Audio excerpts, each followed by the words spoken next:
अस्सलाम वालेकुम, a very good morning, आदाब पाकिस्तान के साथ मैं हूं आपकी मेज़बान इरम साफ्ता। खूबसूरत दिन का आगाज़ हो चुका है। उम्मीद करते हैं आप सबका ये दिन बहुत अच्छे से गुजरे। नाज़रीन, मौलाना रूमी लिखते हैं कि अपने आप को छोटा ना समझो, तुम बेखुदी की आलम में खुद एक कायनात हो। ये इतनी खूबसूरत लाइन थी और मुझे इतनी दिल को लगी ना, और मेरा दिल किया कि मैं आपके साथ शेयर करूं कि कभी भी अपने आप को छोटा नहीं समझना चाहिए। बिकॉज अल्लाह ताला ने अगर आपको पैदा किया है, अशरफुल मखलूकात बनाया है, तो किसी तरह से किसी सूरत में भी आप फजूल नहीं है, ना ही आप छोटे हैं, क्योंकि अल्लाह ताला ने आपको इतनी सलाहियत, इतनी खूबियां दी हैं। तो कभी भी अपने आप को छोटा नहीं समझना चाहिए, ना ही किसी के साथ कंपैरिजन करना चाहिए, क्योंकि अल्लाह ताला ने अगर पूरी कायनात में तमाम लोगों की जो शक्लें हैं वो मुख्तलिफ बनाई हैं, तो इसका मतलब है कि सबकी आदात जो है वो मुख्तलिफ है, सबकी खूबियां जो मुख्तलिफ है। तो कभी भी दूसरों के साथ कंपैरिजन नहीं करना चाहिए कि वो मेरे से बेहतर है या मैं ही छोटा क्यों या मेरे साथ ये मसाइल क्यों। बहुत सी चीज़ें इस चीज़ के साथ लिंक करी होती हैं। तो जनाब, कभी भी खुद को छोटा नहीं समझना चाहिए और अल्लाह का हर सूरत में, हर सिचुएशन में शुक्र अदा करना चाहिए। और वैसे भी कहा जाता है कि जब आप शुक्र अदा करते हैं तो आपकी जो मसले मसाइल होते हैं वो ख़त्म होना शुरू हो जाते हैं, क्योंकि सब्र होता है। सब्र जब आप में आ जाता है तो ही वो शुक्र की सूरत इख्तियार कर जाता है। जब वो शुक्र की सूरत इख्तियार कर जाता है तो प्रॉब्लम्स जो है वो आपको प्रॉब्लम्स नहीं लगती, वो आपको आसानियाँ लगना शुरू हो जाती है। तो नाज़रीन, पहले टॉपिक की जानिब बढ़ेंगे। आज के ख़वातीन के लिए बहुत ही अहम टॉपिक है। अब ख़वातीन के लिए टॉपिक कैसे अहम है? जिनके हस्बैंड खराटे लेते हैं, स्नोरिंग करते हैं, उनके लिए ये बहुत अहम टॉपिक है। गौर से सुनिएगा, क्या रीजन है खराटे लेने की और क्यों लोग ज्यादा खराटे लेते हैं। क्या इट्स अ नॉर्मल थिंग कि नींद में अगर कोई इंसान खराटे ले रहा है तो it's not a big deal, या वाकई कोई सोचने वाली बात है, परेशानी वाली बात है? ये एक ऐसी बीमारी है जिस इंसान को ये बीमारी होती है उसे कोई मसला नहीं होता, ना उसे कोई फिक्र होती, ना उसे कोई मेडिसिन की जरूरत होती, लेकिन इर्द गिर्द के जो लोग होते हैं वो डिस्टर्ब होते हैं, लोगों की जो नींद है वो खराब हो जाती है। और कुछ लोग इस शिद्दत से खराटे ले रहे होते हैं माजरत के साथ ऐसा लग रहा होता है जैसे कोई जनरेटर चल रहा है, तो कोई भी शख्स सो नहीं पाता। और उनके साथ वाले लोग जो है ना वो नहीं सो पाते, फैमिली के लोग सो नहीं पाते। वो तो खैर बहुत ही मजे से सो रहे होते हैं, डीप स्लीप में होते हैं। खैर इस पे भी बात करेंगे कि वाकई वो डीप स्लीप में होते हैं या उनकी नींद पूरी नहीं हो रही होती है। अमूमन ये कहा जाता है कि खराटे इंसान उस वक्त लेता है जब वो थका होता है, लेकिन क्या रूटीन में लेने वाले शख्स को खराटे लेने की जो रीजन है वो भी क्या यही है? इस हवाले से बात करेंगे। हमारे साथ हमारे बड़े प्यारे मेहमान डॉक्टर मोहम्मद यूनुस मुनीर मौजूद हैं, जो पब्लिक हेल्थ एक्सपर्ट हैं। उनको वेलकम करते हैं। अस्सलाम वालेकुम, वेरी गुड मॉर्निंग डॉक्टर साहब, कैसे हैं आप? वालेकुम सलाम मैडम, मैं ठीक अल्हम्दुलिल्लाह। डॉक्टर साहब, खराटों वैसे कहने को तो इट्स अ नॉर्मल थिंग ना, हमारे यहाँ खराटे ले लेना कोई बड़ी बात नहीं है। हमारे यहाँ कहते कोई बात नहीं, जो आदमी है वो काम कार से थका हुआ घर पे आया, अगर खराटे ले भी रहा है तो कोई मसला नहीं है। लेकिन अगर ये रूटीन का हिस्सा बन जाए तो क्या ये वाकई ही एक नॉर्मल चीज है? मैडम, जिस तरह आपने बताया ना कि ये नॉर्मल नहीं है, ये नॉर्मल थिंग नहीं है, और जिस तरह आपने स्टार्ट में बड़ा प्यारा ब्रीफ कर दी है कि ये उन खवातीन के लिए प्रॉब्लम है जिनके हस्बैंड स्नोर है। हाँ। अगर कोई बंदा है जो स्नोरिंग कर रहा है तो वो सारी रात वो स्नोरर तो खुद सुकून से सोएगा। हाँ। लेकिन उसके साथ वाला जो पार्टनर है या उसके बच्चे हैं, कुछ भी हो, तो ऑब्वियसली वो डिस्टर्ब होंगे। हाँ बिल्कुल। अच्छा, वो तो डिस्टर्ब होंगे डॉक्टर साहब। तो क्या रीजन है स्नोरिंग करने की? अच्छा, इसमें भी मुख्तलिफ टाइप्स हैं। कुछ लोग होते हैं वो जो नॉर्मल स्नोरिंग करते हैं, थोड़ा सा हिलने के बाद वो छोड़ देते, वो स्नोरिंग नहीं करते ना, खराटे नहीं लेते। कुछ लोग होते हैं वो माशाअल्लाह से इस तरह बाकायदगी के साथ लेते हैं और जब तक वो उठ के फ्रेश नहीं हो जाते वो खराटों की आवाज आती रहती है उस कमरे से। मैडम, इस पे 2-3 वजूहात हैं जी। एक आपकी जो नॉर्मल पैथोलॉजिकल होती है, नेज़ल हो गया। अच्छा, अगर एक नॉर्मल आदमी है अगर वो टायर्ड है तो वो रात को अगर अपना काम करता है 20 आवर्स या 16 आवर्स, मोर देन 16 आवर्स काम करता है, जब वो सोएगा तो ऑब्वियसली वो स्नोर करेगा। क्यों करेगा? क्योंकि उसकी फिजियोलॉजिकली चेंजेस होती हैं, उसकी जो एयरवे होता है वो एयरवे ब्लॉक हो जाता है, उसके यूवुला है, उसके जो माउथ के अंदर के मसल्स हैं वो रिलैक्स हो जाते हैं। जब वो रिलैक्स हो जाते हैं, उसका एयरवे पेटेंट नहीं रहता, तो उसकी वजह से वो आदमी स्नोरर बन जाता है।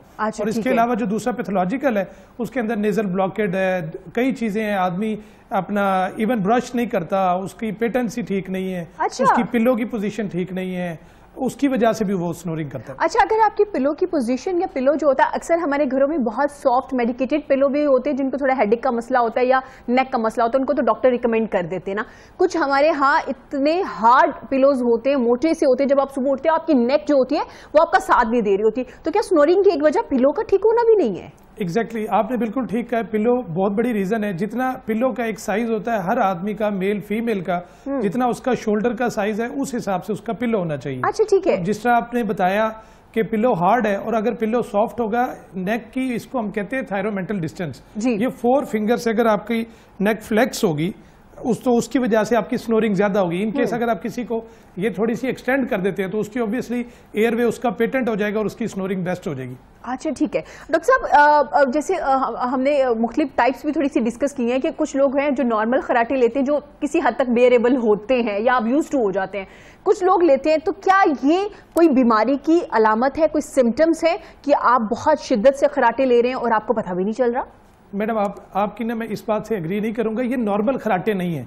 अच्छा नॉर्मल नहीं, स्नोरर स्नोरिंग ये कोई भी स्नोरिंग जो है वो नॉर्मल नहीं है। अगर ये कोई भी आदमी है इवन वो टायर्ड होके भी सो रहा है तो ये भी नॉर्मल नहीं है। क्यों? अच्छा। क्योंकि उसकी वजह अगर वो अपनी डेली रूटीन इस तरह की करे, वो फुल टायर्ड होके ना करे, अपनी एडिक्वेट स्लीप ले, एडिक्वेट हाइड्रेशन ले, तो वो बिल्कुल ओके रहता है।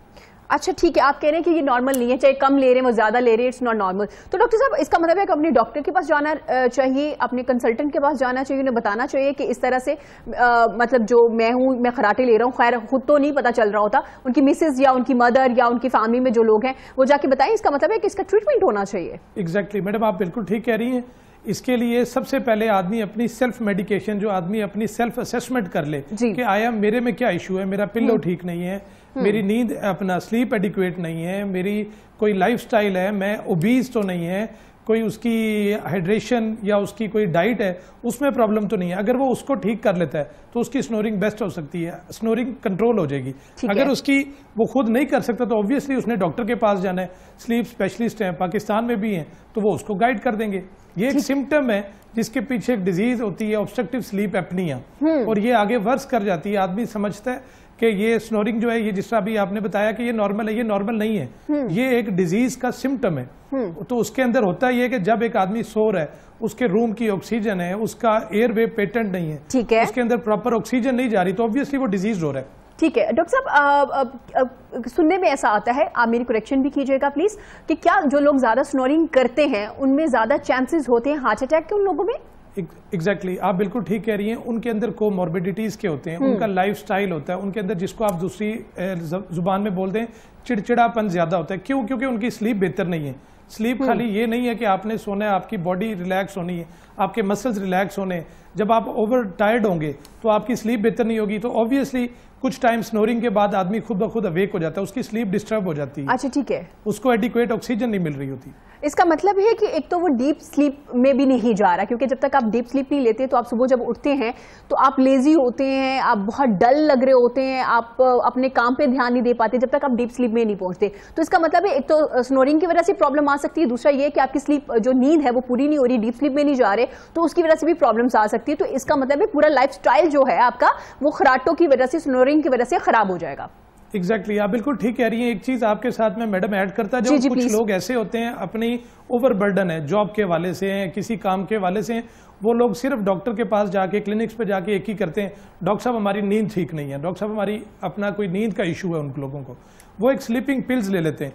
एक आदमी ओवरबर्डन है, एक आदमी अपना मोर देन 16 आवर से ज्यादा काम कर रहा है, और जब वो रात को सो रहा है और वो साथ स्लीपिंग पिल लेके सो रहा है, तो वो ऑब्वियसली और डीप स्लीप में चला जाएगा। तो उसके घर वाले यही समझते हैं कि ये पेशेंट ना, अपना पेशेंट ही मैं कहूँगा कि ये आदमी ना बड़े सुकून से सो रहा है। हकीकत में वो सुकून से सो नहीं रहा, वो अपने आप को और मजीद डिजीज कर रहा है। और जिस तरह आपने बताया कि हार्ट अटैक, इस तरह कई कोमॉर्बिडिटीज हो जाती हैं उस पेशेंट के अंदर।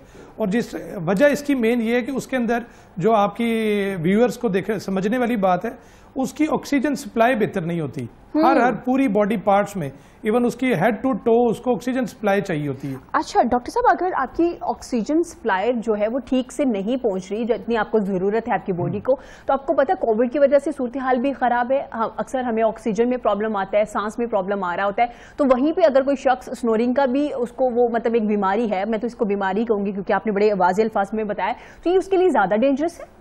एग्जैक्टली मैडम, जिस तरह ना हमारा सबसे पहले जो इन्वायरमेंट है ना, ये बड़ा मैटर करता है। ठीक है। जो बाइक पे लोग हैं, जो बाहर अपना ऐसी जगहों पे काम करते हैं जहाँ पे सफाई सुथराई नहीं है, उन लोगों को अपनी रात को घर पहुंचते ही अपनी माउथ वॉश, नेजल ब्लॉकेट को क्लीन करके वो इससे बड़ा सूदिंग इफेक्ट ले सकते हैं। हकीकत में ये एक सिम्टम है, इसको आदमी पहले सेल्फ असेसमेंट करके इसको कंट्रोल कर सकता है। अगर उससे नहीं होती फिर हम जाके बाद में डॉक्टर को विजिट कर सकते हैं। डॉक्टर साहब, आपने देखा होगा ऑनलाइन भी बहुत सी चीजें मिल रही होती है आपको। एक नोजल वो एक प्लास्टिक की मिल रही होती है कि जो लोग स्नोरिंग करते हैं, खराटे लेते हैं, वो रात को उसका इस्तेमाल करें। उससे एक तो आपकी ब्रीथ का जो प्रॉब्लम है, जैसे आपने कहा ऑक्सीजन का जो मसला हो रहा होता है, सप्लाई मुकम्मल नहीं मिल रही होती है, एक तो वो ठीक हो जाती है। दूसरा ये कि आपको लगता है कि ये फायदेमंद होती हैं ऐसी चीजें जो आजकल आर्टिफिशियल चीजें मिल रही होती है नोजल के लिए, नाक के अंदर कुछ लगा भी रहे होते हैं ताकि आपका जो ब्रीथ है वो भी ठीक रहे और सांस का कोई मसला भी ना आए?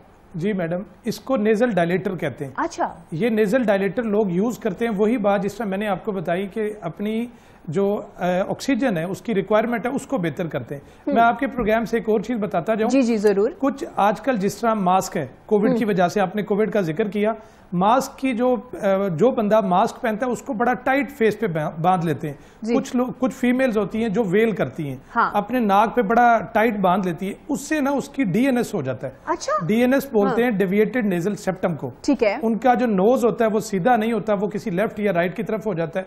वो कस के अपना वेल करती हैं। मैं ये नहीं कहता कि वेल नहीं करना चाहिए, लेकिन उनको टाइट करके उसकी वजह से उनका डेविएटेड नेजल सेप्टम हो जाता है। जब डेविएटेड नेजल सेप्टम हो जाता है, आपके दोनों नेजल की पेटेंसी जो होती है वो कॉम्प्रोमाइज हो जाती है। फिर आप सिंगल साइड से ब्रीथ करते हैं।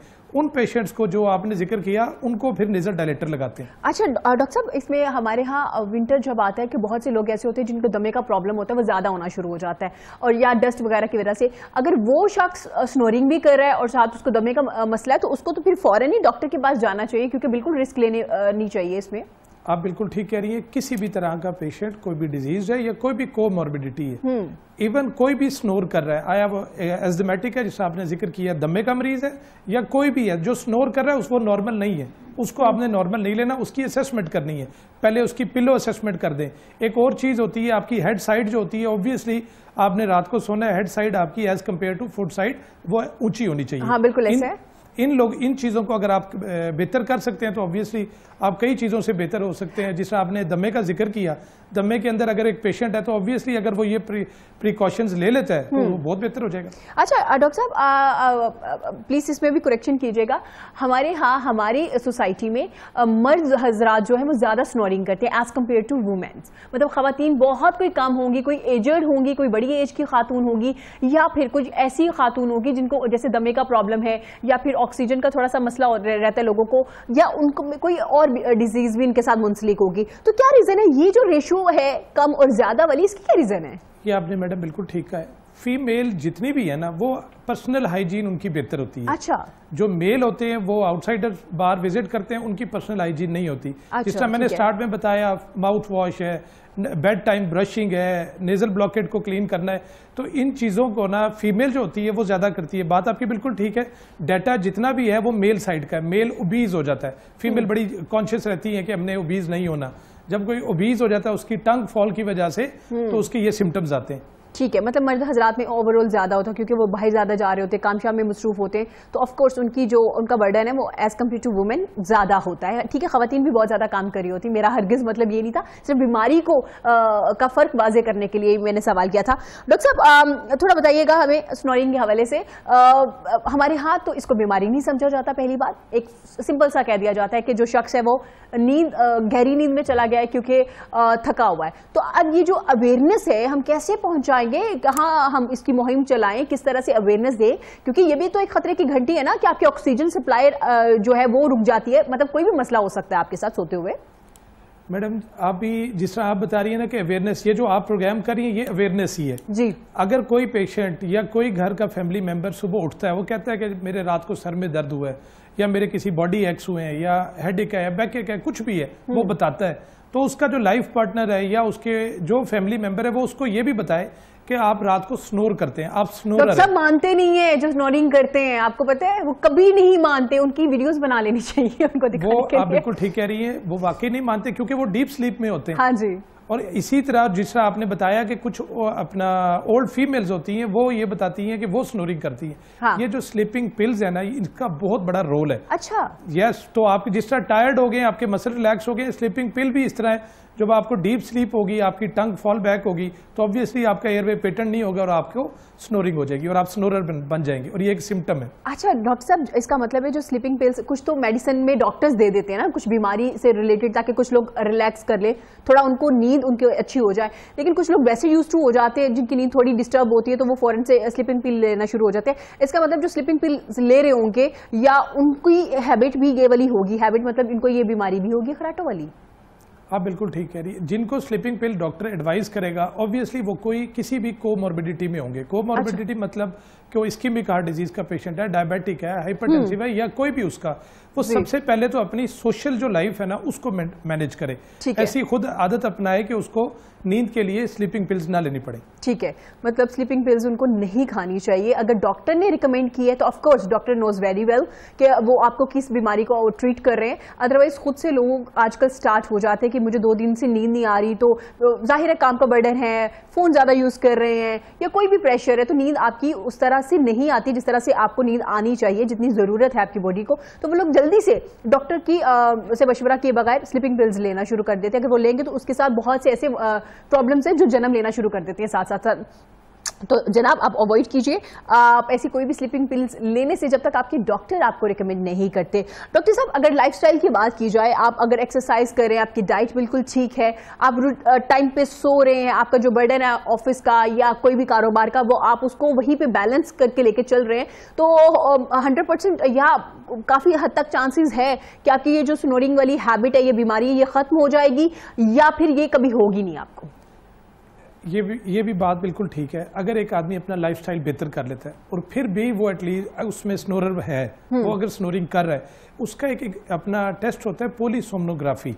उसकी बॉडी के अंदर असेसमेंट होती है उसकी ऑक्सीजन लेवल की, आया कहाँ ब्लॉकेड है, तो वो ब्लॉकेज को देखते हैं। अगर बिफोर यूवुला है, अगर उसकी एयर मेन कोई भी चीज है उसकी फेरेंक्स से, यहाँ से उसकी एयरवे है, उसको पहले, उससे पहले और उसके बाद की असेसमेंट होती है, उसके मुताबिक ही फिर उसका आगे ट्रीटमेंट प्लान होता है। ठीक हो गया, उसका एक टेस्ट होता है। डॉक्टर साहब, अमूमन इसको कैसे ट्रीट किया जाता है, क्योंकि आपने एक चीज तो क्लियर कर दी, कम स्नोरिंग करने वाले लोग हो या ज्यादा हो, ये एक बीमारी है, इसको ये नहीं कह सकते कि वो लोग थोड़े कदरे बेहतर हैं या वो ज्यादा खतरे में है।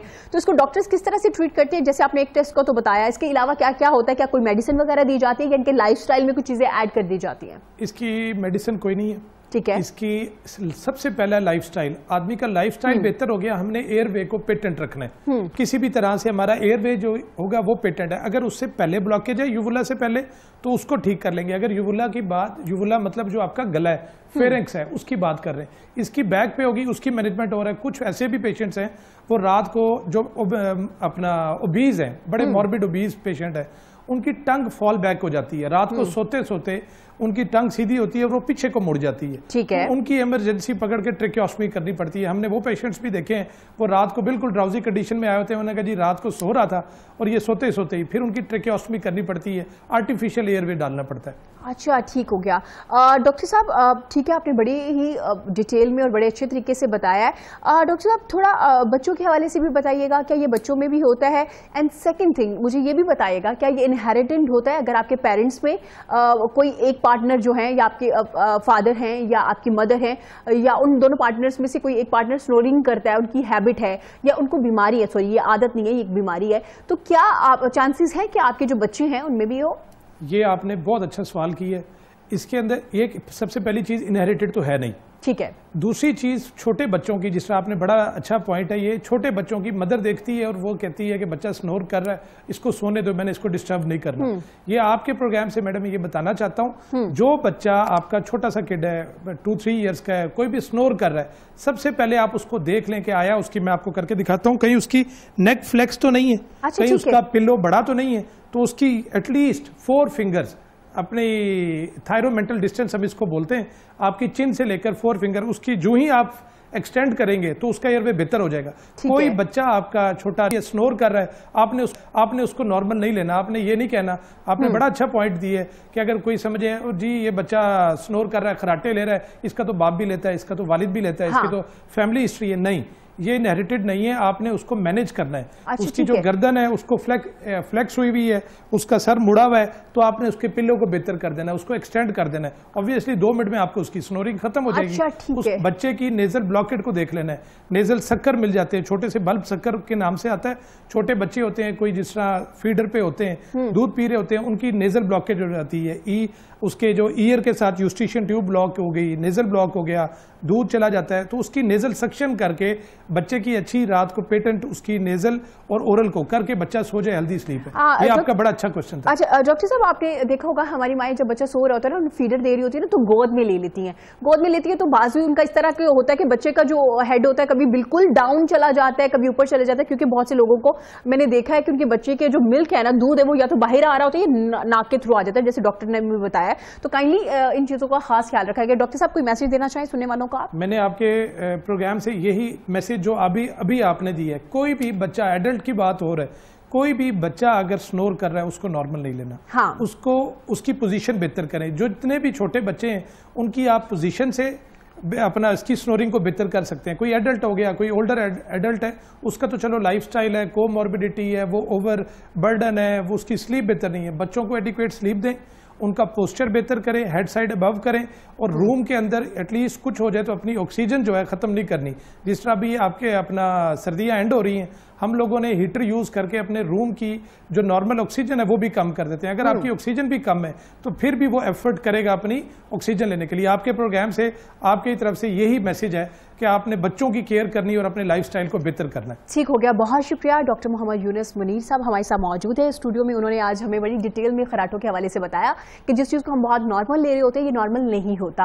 किसी भी चीज़ की एक खतरे की घंटी होती है। अगर आपके पेरेंट्स या आपके हस्बैंड या आपके भाई, उनमें से कोई भी, या इवन के खवातीन में भी कोई स्नोरिंग कर रहा है, पहले तो डॉक्टर साहब ने जैसे बताया कि सोने की पोजीशन देख लें, पिलो देख लें कि पिलो की पोजीशन ठीक है या नहीं है, पिलो बहुत ज़्यादा हार्ड तो नहीं, आपकी नेक कितना ऊपर जा रही है। उसके अलावा देख लीजिए कि आपकी नोज जो है वो ब्लॉक तो नहीं हो रही, ऑक्सीजन की सप्लाई को भी चेक कर लीजिए। ये सारी चीज़ें हैं जिसको आप खुद अच्छी तरीके से इन्वेस्टिगेट कर सकते हैं। उसके बाद भी अगर आपको लगता है कि प्रॉब्लम आ रही है तो काइंडली अपने डॉक्टर के पास जाइए, डॉक्टर से पूछिए, मशवरा कीजिए कि क्या रीज़न है। उसके बाद अगर डॉक्टर आपको कोई टेस्ट बताते हैं या जिस तरह से डॉक्टर अपनी मर्जी से आपको ट्रीट कर रहे होते हैं, काइंडली उस चीज़ को भी देखें। और बच्चे को, डॉक्टर साहब ने स्पेशली बच्चों का कहा है, क्योंकि बच्चे आपको बता नहीं सकते ना उनके साथ क्या प्रॉब्लम हो रहा है, उनकी सांस ठीक से आ रही है या नहीं आ रही। तो जब आप उनको गोद में ले या बेड पे लेटाए तो खास ख्याल रखिए उनका पिलो कैसा है, या गोद में है तो बच्चा कंफर्टेबल है, उनकी नेक जो है कितनी ऊपर है, कितनी डाउन है, ये सारी चीजें जिसको आपने नोट करना है। नाज़रीन, यहाँ वक्त हुआ छोटी सी ब्रेक का।